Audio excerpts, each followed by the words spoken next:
Hello, team. Really excited about today's interview with Elliott Hanna. He's been on the podcast before talking Star Wars, and I've had the pleasure of working with him before as well. But he was the youngest Billy Elliott ever cast in the West End.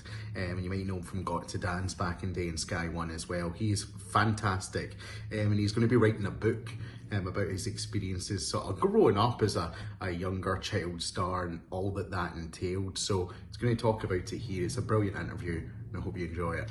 Elliot, great to have you here. Great to have you back on the podcast. It's good to be here. Rarely not talking about Star Wars on this occasion. But... It feels weird not to start jumping into it or whatever season we were watching, but yeah, no, it's good to be here. You did watch Andor season 2, though. I did. Yeah. You liked it? Yeah, I liked the first season better. Oh, I liked season 2. I don't know. I've not been watching a lot of films or TV for a while now, actually. So it was good to watch something like that. Yeah. Yeah. Sometimes you take off spells. Like I used to do a review blog back in day before I started the podcast. There's probably about 3 or 4 years between them. And I was like rereading it last night, and I was like, I can't remember half of this stuff. And it's amazing, like the waves you just have of like watching stuff. Last week I went to see what films I went to see? Went to see Jurassic. I think I seen Jurassic Park. Then I seen the Karate Kid film. Then I seen Fantastic Four. Then I seen. It was all in the span of like a week and a half, and that felt really weird because I have an Odeon Limitless pass, but I don't use it, so it felt weird to go back. Getting the money's worth it is what yeah, because tickets now are like £16 for an adult, £18 for an adult. I mean, I went to see with my Limitless, you can get like a £5 IMAX recliner seat. Yeah, but those tickets are worth like £24 now just to go see that one film. So I was like, wow, okay. But even because I've got the Limitless as well, and I probably have for about 10 years now. And I resent even paying for the upgrade in IMAX. Like it's it needs to be the right film. I'll go because I'm like I'm not paying more money when really I've probably saved like thousands of pounds. I went to see Fantastic Four in IMAX, and I was like, what am I doing? Oh, to be fair, I think I would have liked to have seen that in IMAX because really, but people have been tweeting about like the difference in the picture, like especially the bit where Galactus comes in, and I didn't realize like we're missing like half of the picture. He looked good. I think also because it's such a colourful film as well. Yeah. It's such a bright film. I think it worked really well with the big screen and Nice. Well, I always like to start off with the same thing when people come on. I want to know like what were the films and TV shows that when you were younger, like really got you into like film and TV? Oh, I mean, the obvious one is Star Wars. You've got to put that up there. One of my favorite films, and I think the story of how I acclimatized myself to this film is quite good actually. So, the film is E.T. Nice. It's such a mainstream moment, and a lot of people think, if you're a fan of films and TVs, you know all the in-depths of like the old school, like we go all the way back to like westerns and stuff. But that really wasn't me. I was like a mainstream kid, Nice. I remember watching E.T. for the first time when I was about 6 years old, and that film was a horror film for me. It was not something that I actively enjoyed watching, but for some reason I kept going back to it. I remember the scene when E.T. finally reveals himself to Elliot coming out of the like the backyard shed. And I remember visibly shaking and crying every single time. And I remember my dad like holding my head and making me watch it. And I'd be going, Dad, no, please, please. But it installed this crazy amount of fear with whilst I was watching it. But then as the years went on and I kept watching it again and again and again and again, I started to realize this is actually a really beautiful film. And obviously, the main factor was one of the main characters being a guy called Elliot. So I always used to think that has to factor in somewhere. Oh, of course. I used to pretend I was Elliot in that film, and whatever Elliot was going through, I was going through as well, which is kind of remnant of what the film is actually about as well. So that but then as you start to get older, you start to appreciate the score and the soundtrack and how it's shot, and then you start to look at the themes of how like Spielberg makes it look like that the humans are the aliens rather than the alien being the alien. So I think when I started to realize what film was, and it's all an amalgamation of all these different mediums, then that's when I started to get interested in stuff like that. So I'll have to Pay respects to that film. I think Spielberg's such a good like entry point as well because a Yeah. lot of his films are accessible for kids and families, especially like E.T. and Jurassic Park. Hmm. And then when you really get older and look into what he's actually doing, it goes from, oh, I like these movies to this guy's like an actual genius. Like, I Yeah. think people have the period in between where just like Spielberg's overrated. Like, their sort of uni years, they're just like, ah, Yeah. Spielberg, you know, Yeah. he's old. No, he's an actual mastermind. But yeah, it's I just that sense of adventure. I mean, as a kid, you want to feel inspired, and I think that's what I always look for in a film, whether or not it's a film about really graphic matter, or it's a deep film, or it's a light-hearted film. I always want to come away feeling inspired and feeling like I've learned something, and I think Spielberg does that. And yeah. obviously, when I get older in the films I start to watch now, it's again, I always leave it going. What have I learned? Have I been inspired to go and create something like that? Have I been inspired to go and research something to do with the film? And Nice. I think it's like you said, Stephen's a great entry point for that. Brilliant. But I Yeah. have to shift gears a wee bit Mm. because if I'm right in saying your first passion wasn't like acting or film side, it was dance, which you got into very, very young. So tell me about your sort of earliest memories of getting into dancing. Like, how did that come about? Well, it actually was a competition between three things. So my dad was a football lad. I Hmm. mean, to the point where he even turned down a Premier League contract back in the Wow. 1980s. He was that good. And sometimes I go to the pub with him and I'll see his mates that I used to play football with, and I'll always say to them, guys, like, enough of the bullshit now. Like, how good was my dad? And they used to tell me, Elliot, like, he was one of the best footballers around in that area. And, I remember him being part of the Coventry City first team reserves, and they used to train with the first team at 15 years old. And I never believed this stuff. I always thought he was chatting shit, but he wasn't. And I think not that he regretted not signing this contract, but I think he made the decision when he was younger because they offered him when he was about 17, 18.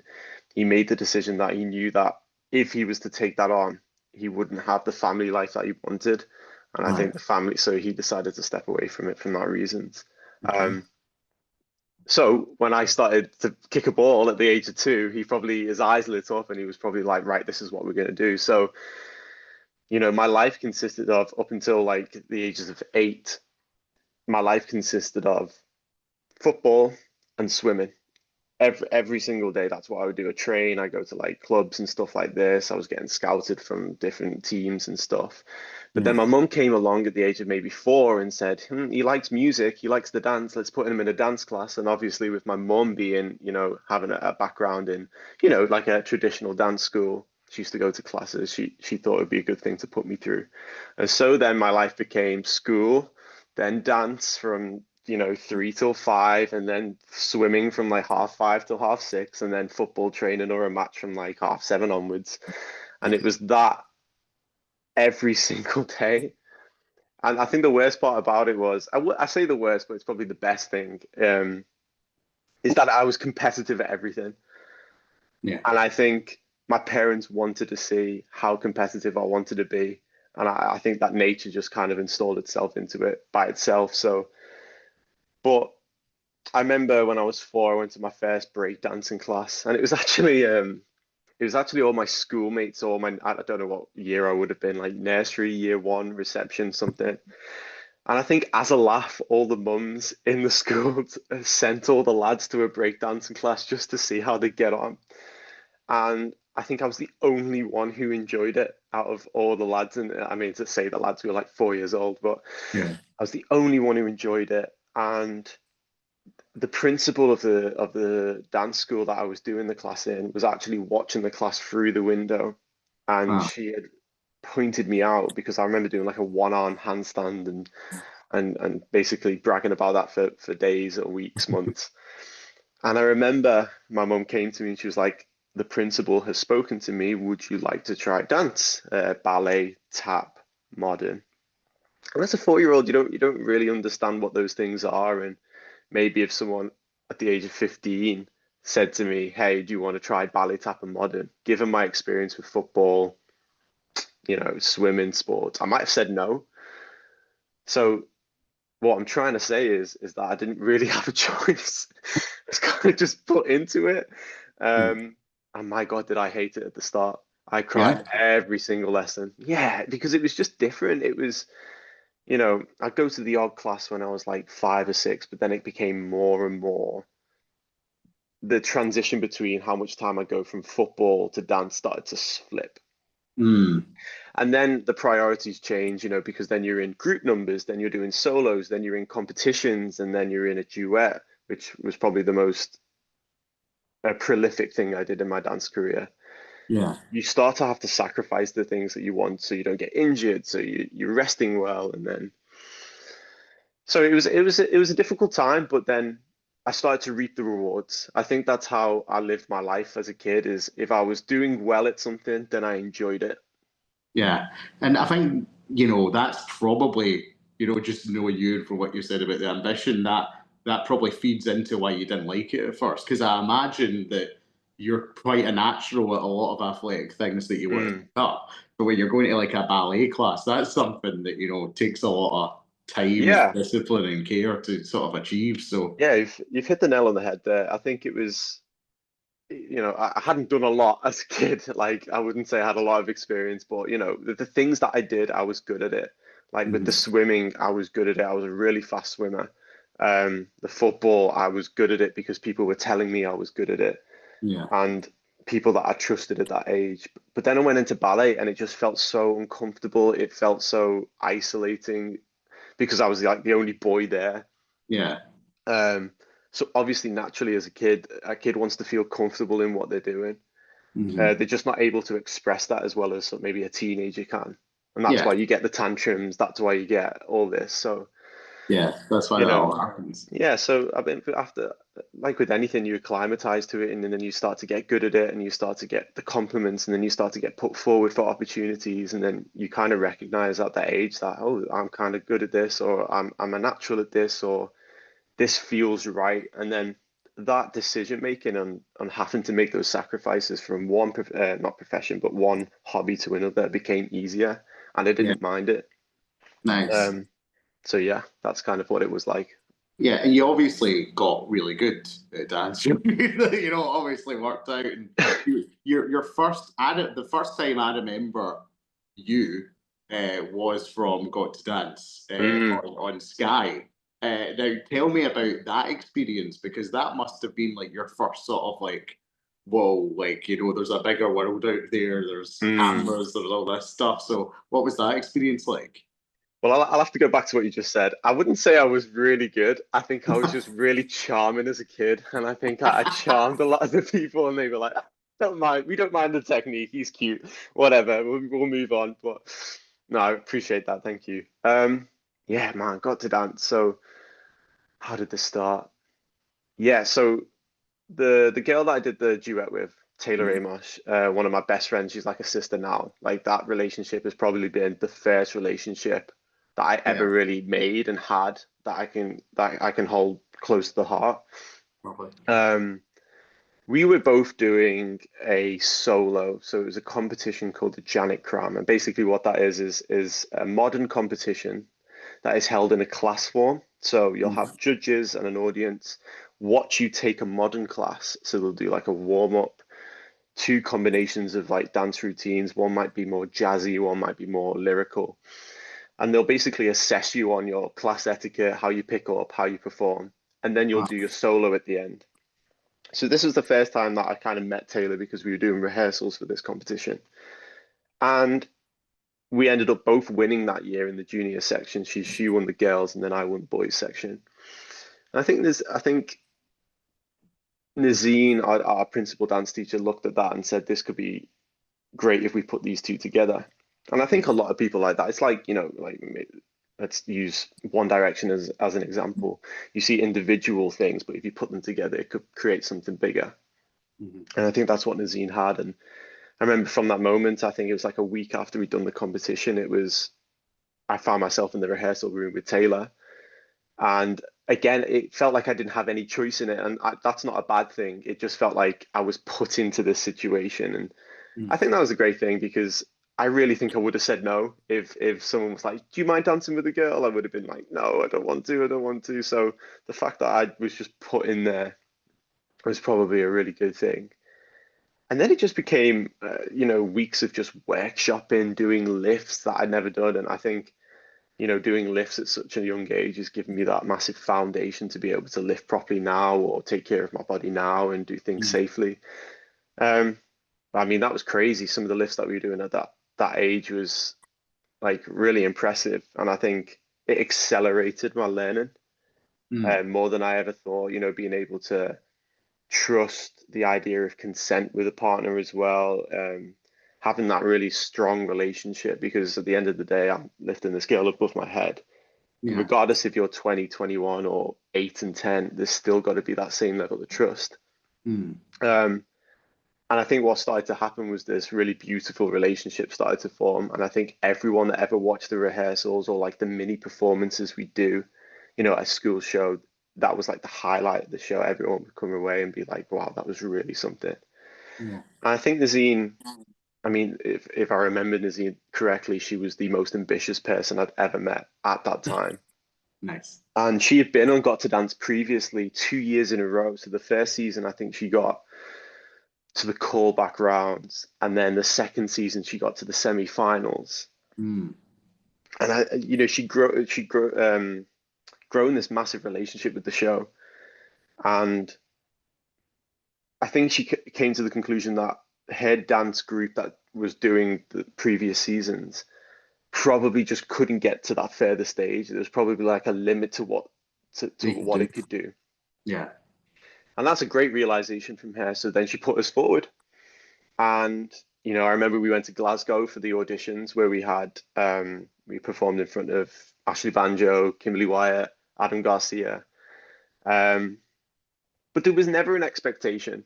There was never an expectation to do well. And I think regardless of the amount of hours, I mean, it was countless hours of rehearsals, tantrums, screaming, tears, all this stuff. There was always that pressure of go and enjoy yourself. And I think that's what we did on the first audition. We enjoyed being there, and it was like smiles on our faces consistently. And Yeah. I think the judges really took to that. And then it just progressed to the semi-final, which was in London, which was just crazy.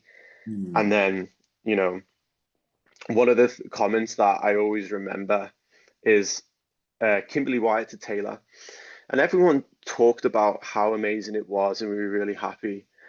But the comment that Kimberly made me think that we were going to get to the final. And she said, Taylor, just when you're doing an attitude with your leg, make sure it's not here on this angle because it looks like you're weeing like a dog. Mm. And for someone of that age to talk so constructively to someone who's 10 years old, Yeah. it showed me that they knew that we were serious about what we were doing. And so I had Yeah. a good feeling we would get through because just for how natural the conversation was. Hmm. Um, and then the final, which was obviously one of my favorite things that I've ever done. The routine was absolutely fantastic. Hmm. Um, but yeah, just the relationship I've grown with Taylor throughout that whole thing was like the best thing I could probably say I've done for a while. Yeah, and you probably had a good grounding. Obviously, I think dance is slightly different because you hear sort of stories about people going on competitions like that and the grueling schedule and working in non-scripted TV myself. I get Mhm. it. The days can be long, but you guys must have already had a good grounding for going into that environment because of how hard you were working on your dancing anyway. So it must have felt pretty natural to you, sort of going on.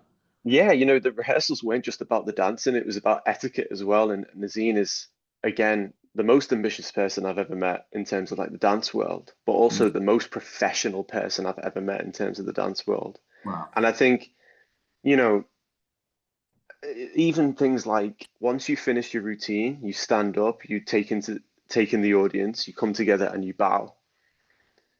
That is something that not a lot of people do, and especially that's not something that kids would do.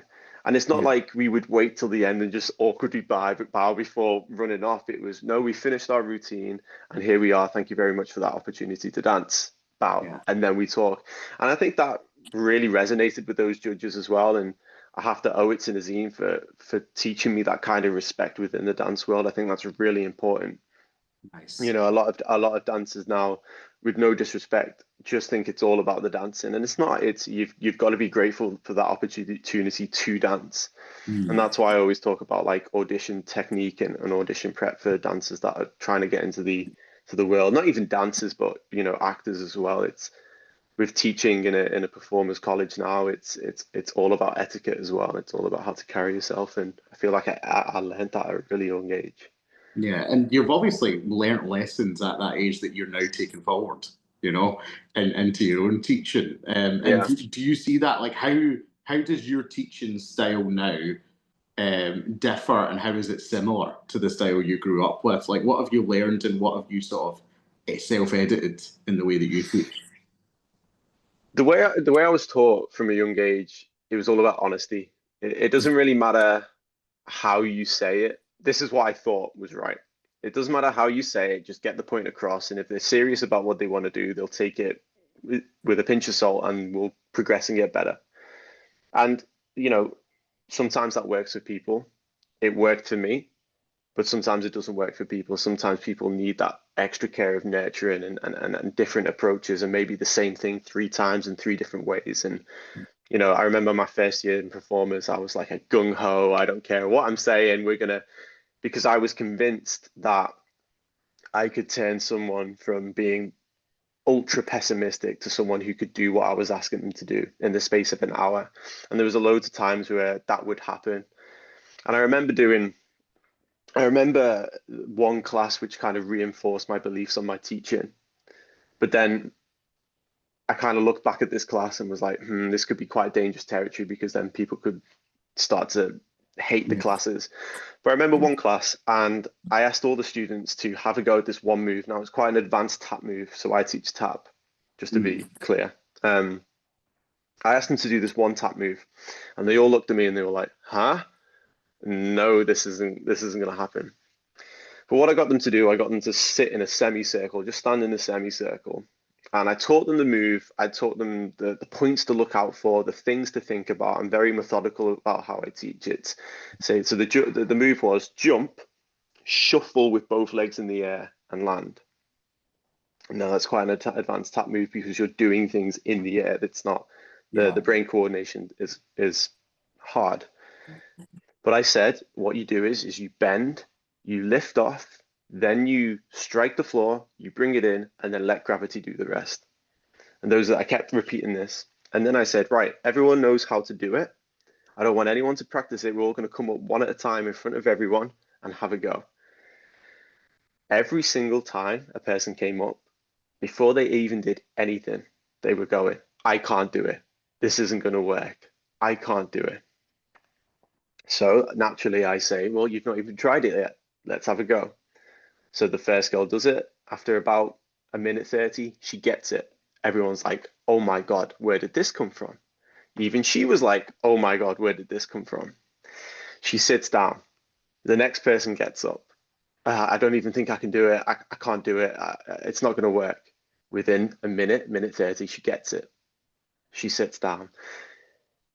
I get it the first few times, but when it happens 15 times in a row and the 16th girl comes up to me and says, I can't do it. I'm not going to be able to do it. I don't know about this.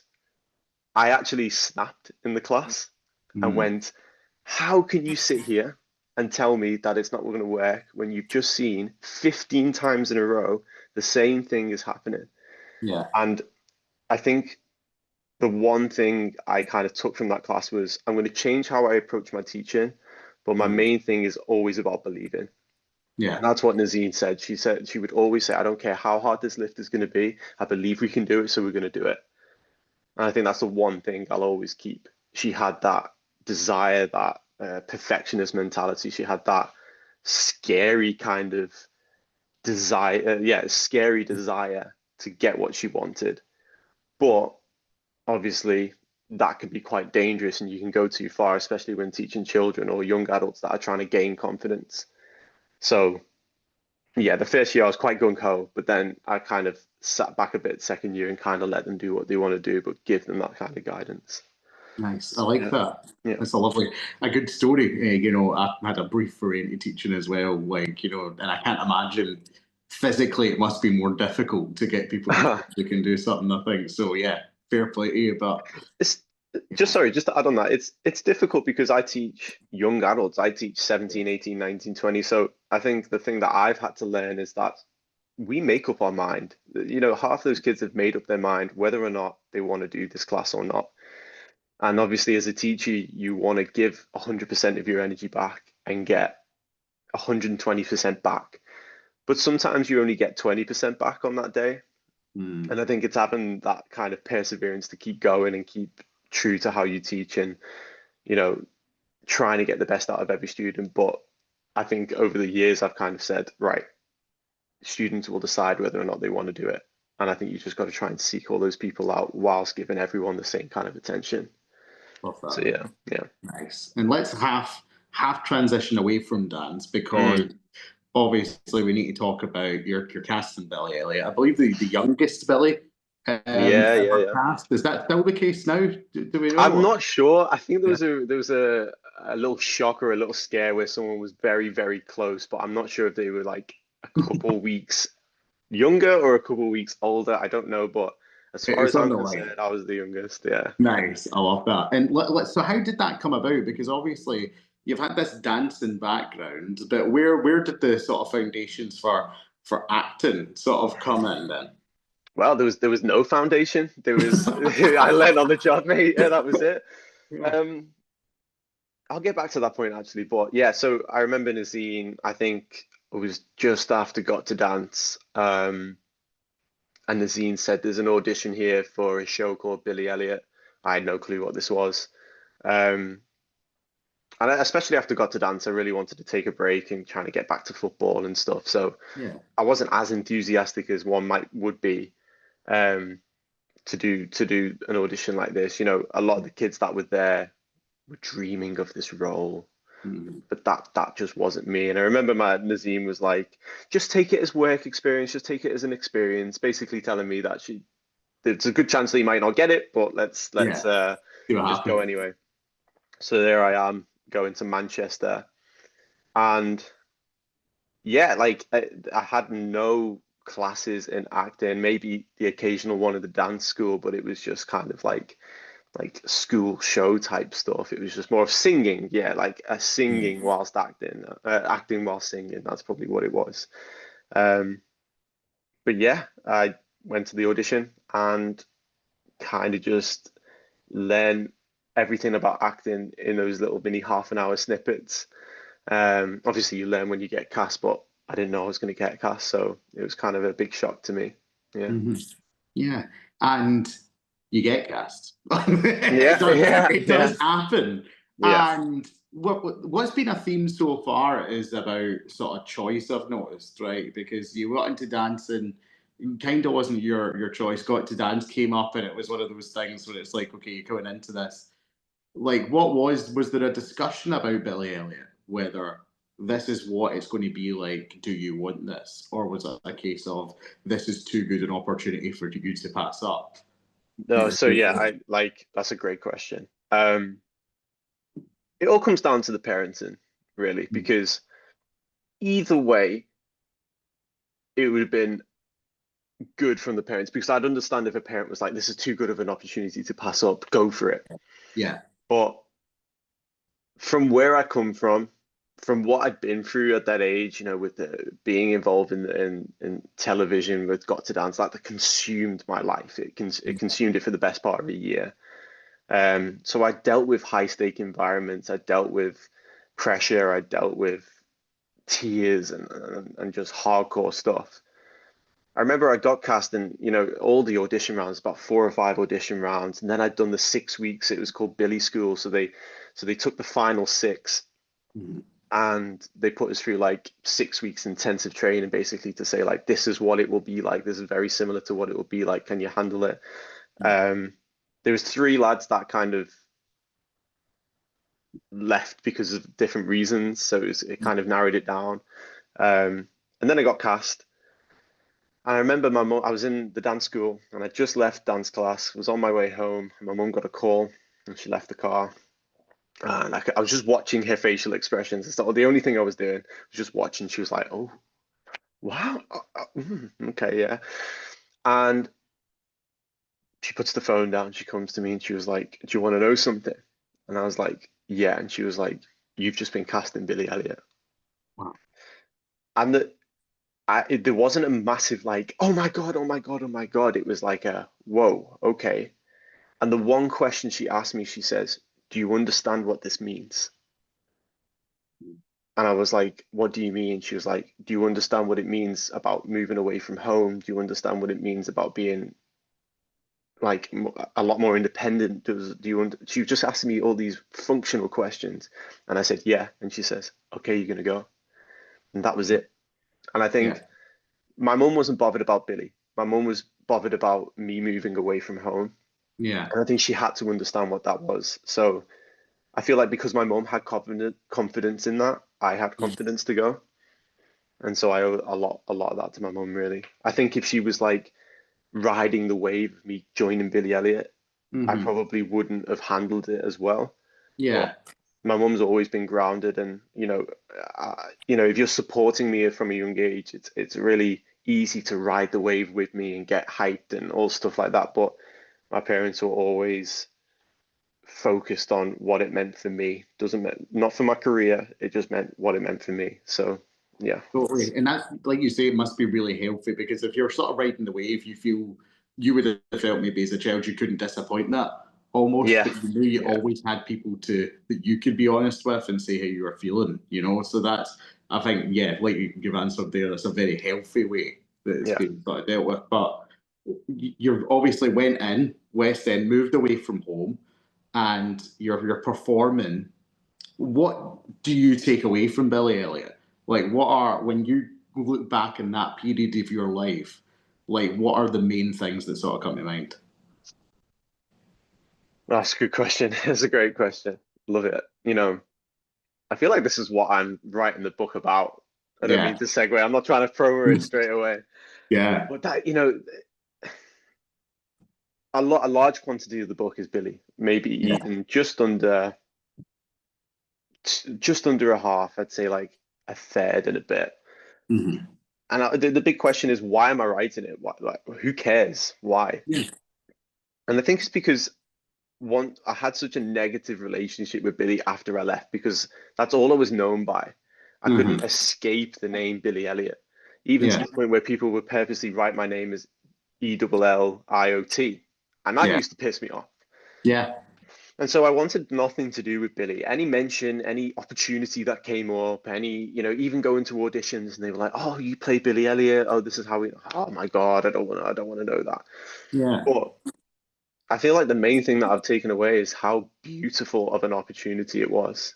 Hmm. It was absolute, not luck because it was hard work as well, but it was a blessing that I got that show Yeah.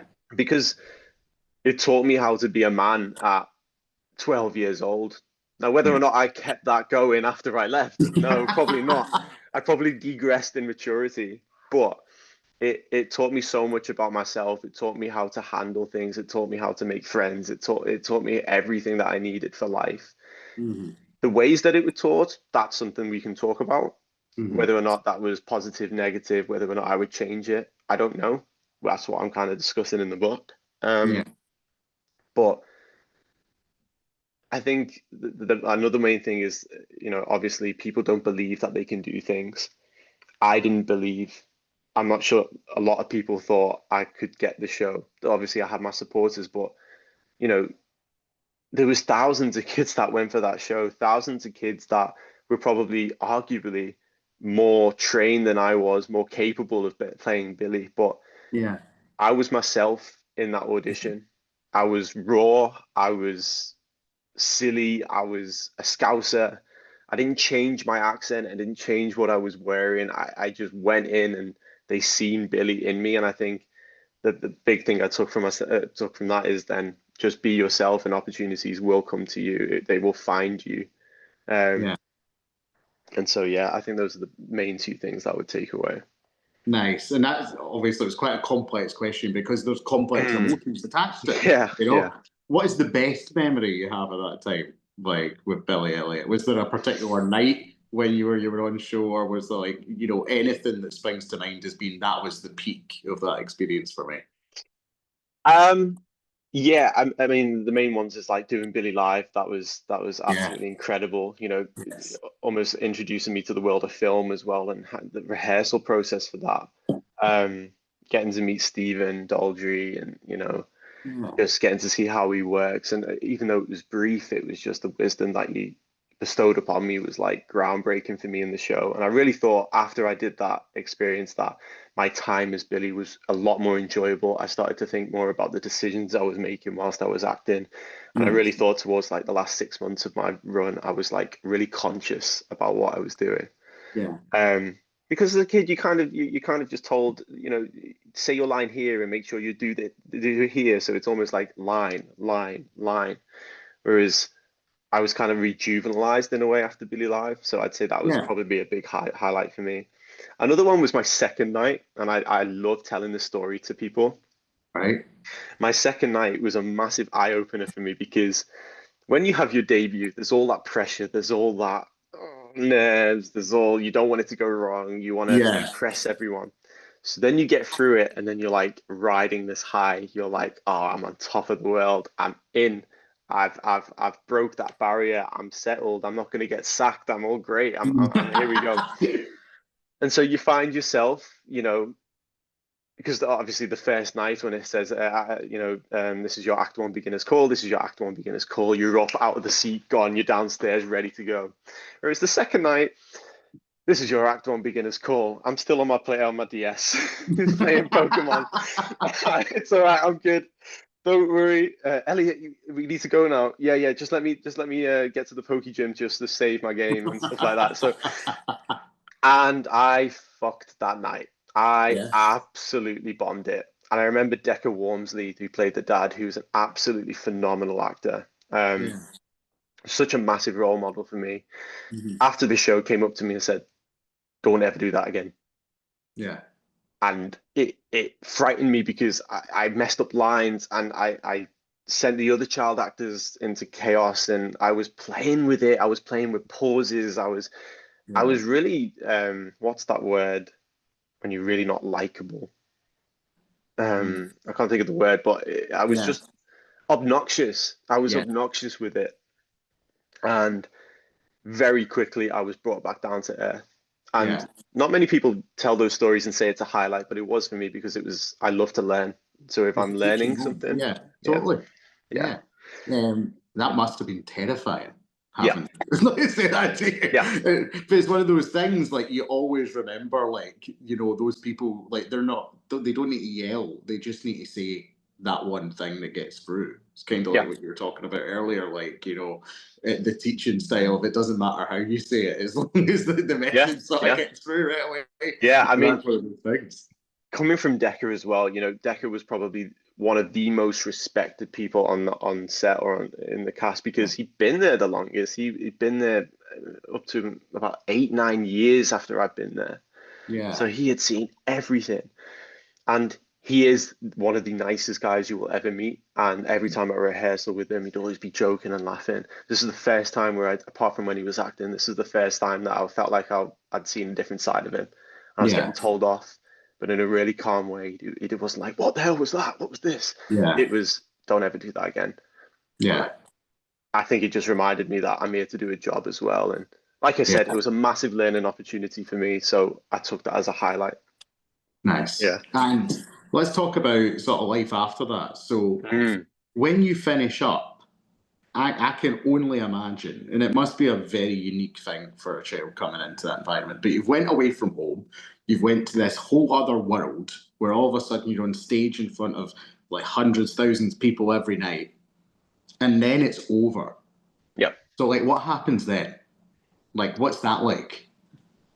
Do you know what? I still don't even know what happened. I think that's genuinely, I still don't even know what happened. It was, yeah, it felt like, I felt like I was a war veteran coming back home. And I know it's Right. nowhere near the gravity of that, but that's kind of how I can describe it. Yeah. You have such a routine. This is what people don't understand, and I don't blame them for understanding this. Yeah. It's not just about the routine that you have and then having to adapt to a different routine. It's Mhm. also about the sacrifices that I made to have that routine and to make that Yeah. work. So you got to remember, like, my life before Billy Elliott was all about, okay, dance, but it was all about my school friends, and it was all about what they were doing. It was all about football. It was all about match attacks. It was all about, and I come back and I'm not as connected to these people anymore. I'm Mm. not, they're all grown up, the age from like 9 to 13, it's a massive, massive change. You're Yeah. starting to talk about different things. You're starting to have more opinions. You're starting to feel Mm. different emotions. And I came back and tried to slot in. At the same time, I wanted a break. I didn't want to dance. I didn't want to do anything. I'd missed out on 4 family holidays. I hadn't, Yeah. really, really materialistic things like that, when in the grand scheme of it, you could say, oh, it doesn't really matter, but it mattered. It It mattered matters at so that time. much. Yeah, Yeah. totally. Things like food. I wasn't able to eat the food that I wanted to do. So, funny enough, I finished my first um, stint as Billy Elliot in March of 2015. I Yeah. then went on a Vegas holiday for 2 weeks, sat in the Mirage buffet, RIP the Mirage, by the way. Oh God. Sat in the Mirage all you can eat buffet every day for 2 weeks at about 2.5 hours a time, scoffed my face, and I was Wow. actually called back to the show a week later to come in for about 2 or 3 weeks because all the Billies had got sick. Oh no. Yeah, and that's what a lot of people don't know this. I was called back and did about 4 or 5 shows. Yeah. And that gave me a massive perspective. It was like, hey, if I want to continue this legacy or continue this journey or ride this wave, Yeah. does this mean I have to keep sacrificing all these things? Yeah. Because I'm struggling here. I'm halfway through the show and I'm Yeah. really, really bad. And so it was a blessing to go back, but it was also a massive perspective shift for me. It was like, whoa, I don't know if I'm ready to sacrifice this again and again and again to be successful or Yeah. ride in the wave. So I actually had even more of a break. I took about 6 months to 8 months out of dancing completely and just tried to be a normal kid. But then it was a struggle, man. Like I couldn't connect with the people that I thought I wanted to connect with. And, Yeah. being from where I come from, like an all boys school, so you're going from doing ballet to going back to an all boys school where Yeah. Stephen Gerrard had been. It wasn't, it's not, that's not a good mix. Yeah. And so, yeah, it was tough. It took a few years to kind of get back to a bit normality, really. Yeah, totally. And life, has moved on so much since then. I think what's weird about your story is that you packed so much in at that early stage, and so much life has happened like after that. Yeah. What are the projects that you're most proud of?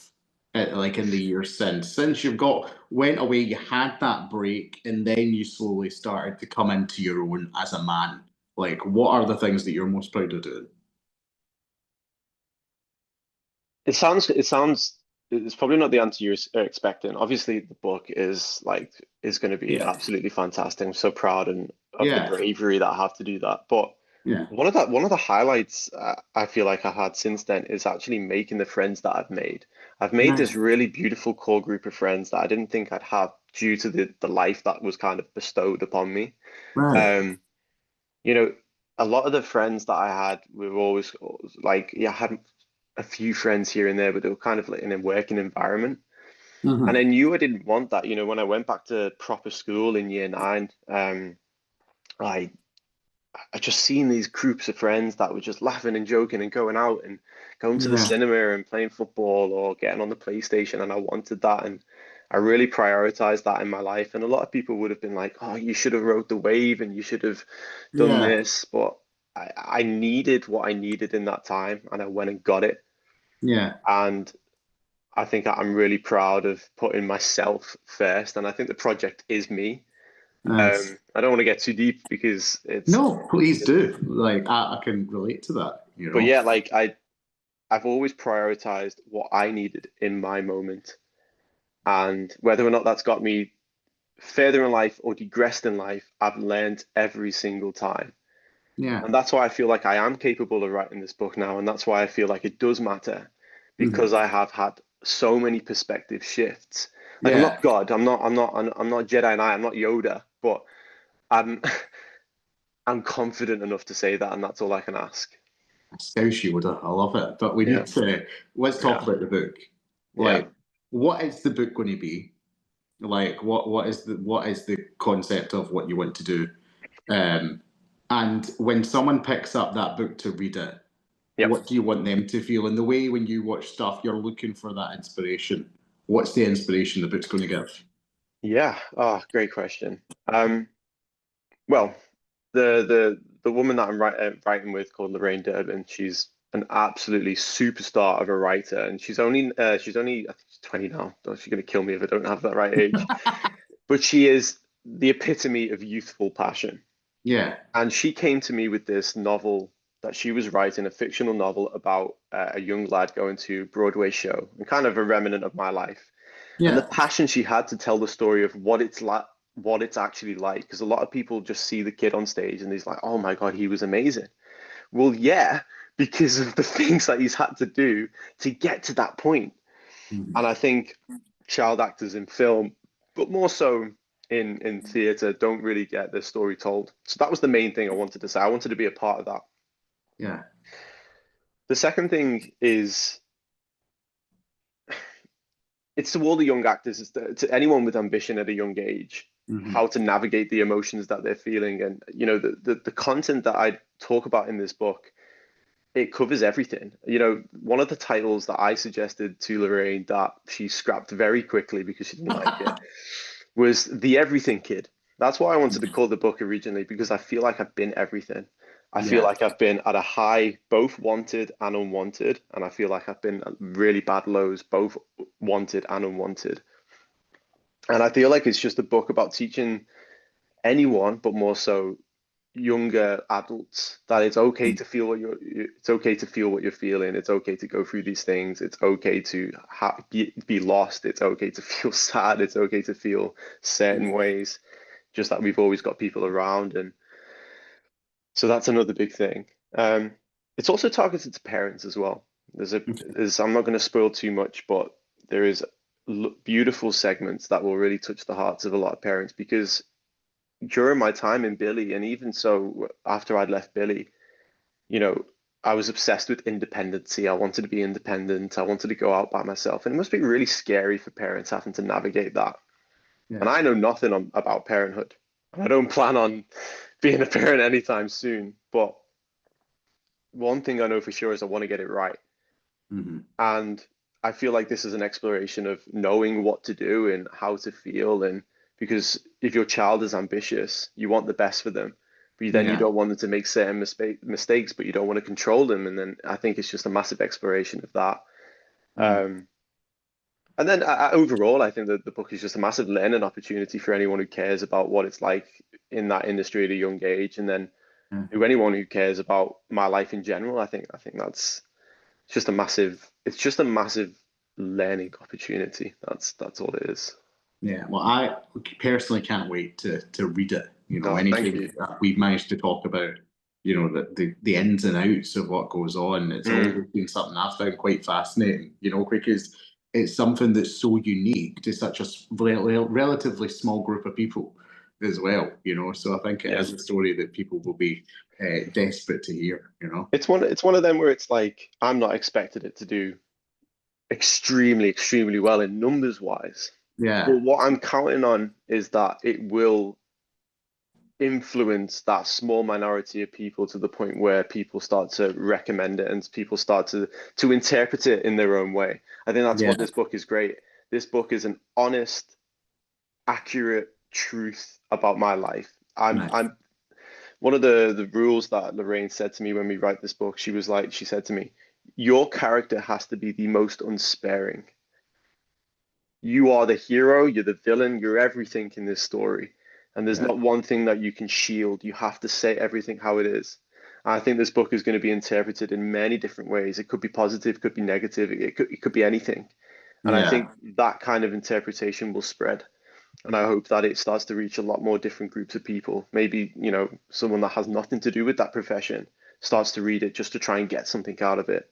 And I think yeah, that's the beauty of it. I think, like with Billy Elliott, it's very remnant of Billy Elliott. The best thing about Billy Elliott is that especially the film and even the show, um, it's a possibility of a happy ending.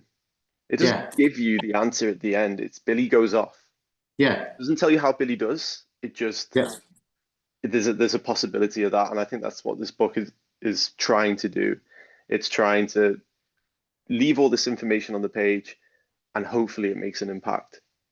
Beautiful. Yeah, that's kind of what I'm trying Love, to do. I love that. Yeah. One last question. You've got the book. What's Hmm. next? Like, what's on the bucket list, for you that you want to do next? Mm. Oh, there's a lot. I've been traveling a lot. That's Yeah. something I've been doing, especially I've last saw year. on your Instagram, and I have to say it's pretty rude for the rest of us to have to look at that all the time. Ah, That sorry. he's in Scotland, and I'm like, he's away in the sun again. Right. You know what? Yeah. But one thing people don't realize is, I've got a beautiful girlfriend who I've connected with this traveling thing, and we Nice. don't our motto, and each to their own. If you go away for lounging holidays, that's absolutely fine. But our motto is we don't do holidays. Yeah, Our motto is we go to explore these countries, and every nice. country that we've been to, whether or not it's a city break or a quite a longer time, we've always tried to immerse ourselves in the culture, try and speak the language, try and do this. Yeah, And our recent trip to Marrakesh was such a massive eye opener for us because of where we stayed, who we spoke to, what we did, some of the bad things that happened. yeah. Um, we're obsessed with culture, and it aligns with my obsession to learn. I'm constantly curious about everything, and I think Mm. one of the things that I really want to do is see the world and document it from my perspective. Um, and stay in touch with all those industries of like dance, acting. I'll always be there, and I'll always get back. I'm currently trying to get back with my old agent, which is something that I never thought I would do. Um, Yeah.